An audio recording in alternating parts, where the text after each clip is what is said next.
All right, so the next thing I want to do is I want to actually draw another rectangle, and I want to draw it right above this rectangle, and I want to use this pink.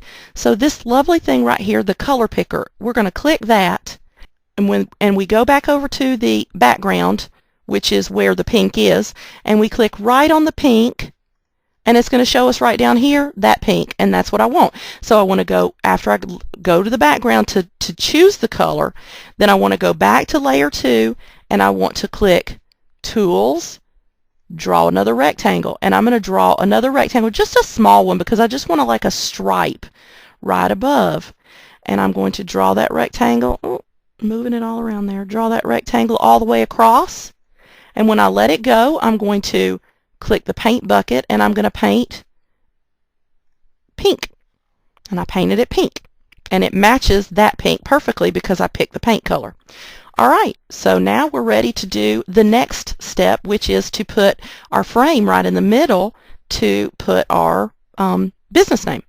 So what we want to do, don't forget, we want to make a new layer, and in this, that's what we're going to be using, is that new layer. So we're going to go over to our project pieces up here, and we're on the frames. So I'm just going to pick one of the frames that I like. I like this one right here. This one looks nice. So what I'm going to do is on Tools, I'm going to click Rectangle Select up in the very left corner of the tools. And then I'm going to select, by clicking and dragging, select this box that I like right here. And I'm going to let it go. And then I'm going to go up here to Edit, and I'm going to click Copy. And what I'm going to want to do with this is I want to actually make a new document with this, a new picture right now, because I want to fiddle with this a little before I put it onto the other project. Because if I was to stick it on the other project right now, it would have this, you know, ugly white border around it, and I want to get rid of that white border. So go up to File, click New, and it's going to give you the exact portions that you have chosen already, which is fine. So we're just going to click OK, and I'm going to click Paste that guy in. Alright, so now what we want to do is go up to Edit and click Deselect, and now we just got this guy right here, just got this, and that's all we wanted.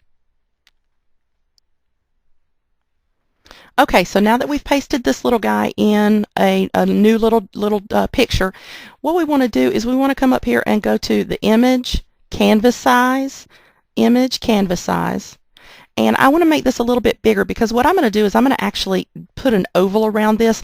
It actually brightens it and gives it a little more oomph when you put it onto the rest of the timeline cover. So what I want to do is I want to make everything around this a little bit bigger. So I'm just adding a couple of inches around it, and make sure that we anchor the item into the middle, and then click OK. And alright, so now that we've got this big like this, the one thing that we want to do is, if you look really close at this, you can see that there's some ghost lines in here, and we want to get rid of those. So what we're going to do is come down here and click White as your primary, and then click the little paintbrush here.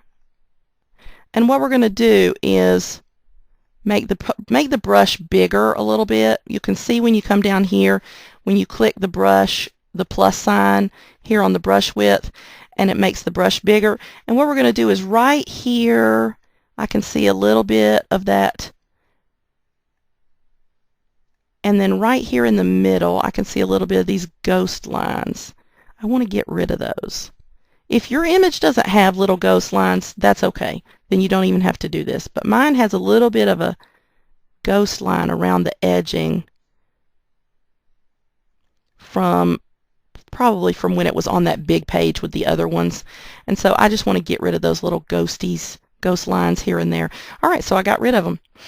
Okay, so now what I want to do is I want to go back over here and decide what color of a I'm going to do an ellipse around this thing, an oval. And so I want to decide what color I want to use for that. And I'm thinking that I want to maybe use the gray or maybe black. I think black would probably look good, so that's what I'm going to do. I'm just going to choose black. So choose the primary color again. And then what I want to do is on the tools, choose the ellipse. And this sometimes takes a little bit of practice. You might have to do this a couple times, but you just kind of find a place you want to start dragging, and you just kind of start dragging it, and you can see that that's like,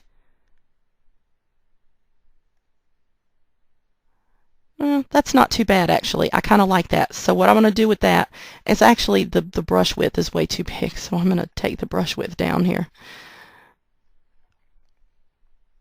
And I'm going to undo. I'm going to take the brush width back down so it's not quite so big. Maybe a little bit, not too much. And then I'm going to draw this ellipse again. And there we go. Oh, I like that. That's nice. All right.